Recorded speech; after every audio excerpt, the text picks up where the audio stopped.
Hello सांग मैंने जय जगन्नाथ तो welcome to my Dussehra blog. तो मुझे जानी दिवाली आसीगलानी बट मोर दशहरा ब्लॉग ही अपलोड है नहीं तो तापाई सॉरी छाड़ टिके एडजस्ट कर दियो।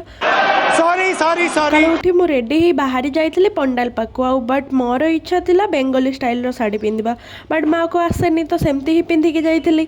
तो पहुँचला बेले को पुष्पांजलि ऑलरेडी स्टार्ट हो जाइए माँ दर्शन करी चली जाइए खाइबा पाकु आउ जाइकिना देखला बेले को पूरी तरकारी आउ हलवा होती तो सेटा खाई सारा परे मु आसली टिके किछि वीडियो एमती बसिकी कौन करी वीडियो उठाउतली तापरे से भाउज मते डाकिले आउ सी मते बेंगली स्टाइल रे साड़ी पिंधे देथिले। तो तापरे स्टार्ट हो जाइतिला एटी सिंदूर खेला। तो सत्य कहबा गले मु प्रथमे केबे भी एमतिया देखि नथिली सिंदूर खेला को एमतिया हुए कि कौन कहीं ना मु एमतिया केवल बुलिबा पई ही जाउथाय राती रे ही। तो दिन रे बहुत सुंदर हो जो सिंदूर खेला हेइथिला तापरे डांस हला तापरे आमे आसलु खाइबा पई आउ खाई सारी कि ना मु आसला बेलको मते जण अंकल चॉकलेट देथिले आउ चॉकलेट खाई मु घर को आसी गली।